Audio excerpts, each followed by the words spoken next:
Hello guys, welcome back to my law and judiciary channel. दोस्तों, आज हम लोग बहुत ही इंपॉर्टेंट पार्ट देखने वाले हैं, duties of the pawnor and pawnee. तो दोस्तों, मैंने इसेंशियल और डेफिनेशन के बारे में ऑलरेडी वीडियो बना दिया है।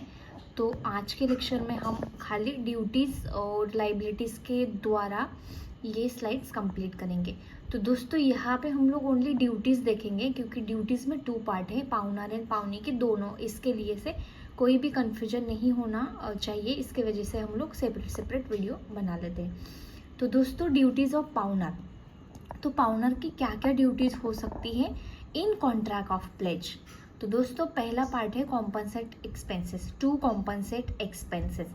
The pawner has the responsibility to compensate the pawnee for all the ordinary and extraordinary expenses made by pawnee in order to ensure the well-being of the pledged goods. जो goods यहाँ पे pledge किए गए हैं, तो उन goods की wellbeing के लिए अगर जो भी खर्चा लगता है, जो भी ऑर्डिनरी या एक्स्ट्राऑर्डिनरी एक्सपेंसेस लगते हैं, तो वो कॉम्पनसेट करने की जिम्मेदारी यहाँ पे पाउनर की है। Pawnor is the responsibility that he has a responsibility to compensate to the pawnee. तो ये फर्स्ट ड्यूटी बनती है पाउनर की।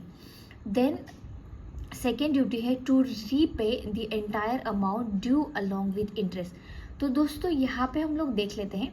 सपोज प्रिंसिपल अमाउंट यहाँ पे लिया जाता है 20 लाख रुपए, तो ये प्रिंसिपल अमाउंट है। पर 20 लाख के ऊपर विद इन 1 ईयर या विद इन 2 ईयर जो भी लिमिटेशन पीरियड होगा, उसमें अगर पाउनर 20 लाख रुपीज़ लेता है पाउनी से, और उसके बदले में इंटरेस्ट रेट भी जारी किया जाता है 20% और 20%। तो सपोज, तो यहाँ पे जो 20 लाख रुपीज़ है वो तो आपको देने पड़ेंगे, बट अलॉन्ग विथ जो 2% या 20% जो भी इंटरेस्ट अमाउंट उन्होंने डिसाइड किया है वो भी देना पड़ेगा।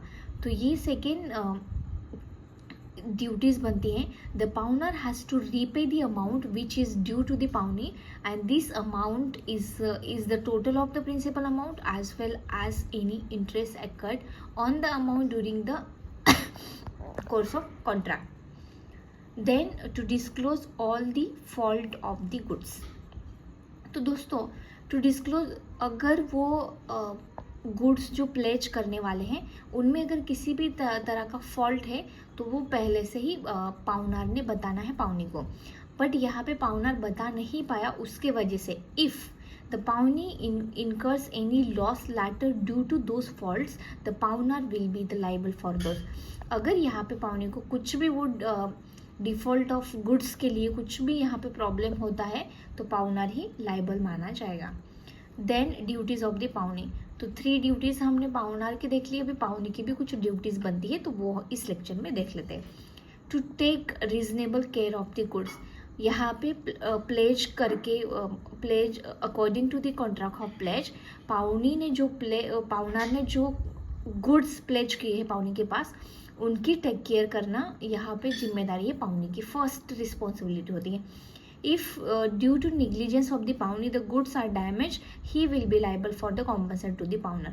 तो यहाँ पे कौन कॉम्पनसेट करेगा? पाउनी कॉम्पनसेट करेगा कि बिकॉज ऑफ निग्लिजेंस की वजह से गुड्स को कुछ भी हुआ है। तो example, a pledge his watch with B for a sum of ₹1000, then B must take care।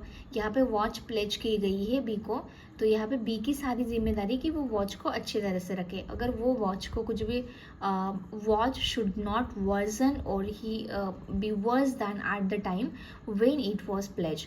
तो जैसे प्लेज करते समय वो वॉच थी, वैसे ही वॉच रहनी चाहिए जब तक वो रीपेमेंट नहीं कर देता। Then to use the goods only for the authorise purpose. यहाँ पे जो भी अथोराइज पर्पज़ के लिए गुड्स दिए गए, वही अथोराइज पर्पज़ के लिए आपको वो गुड्स को यूज़ करना है। Example, a pledge his car with B, A authorise B to use.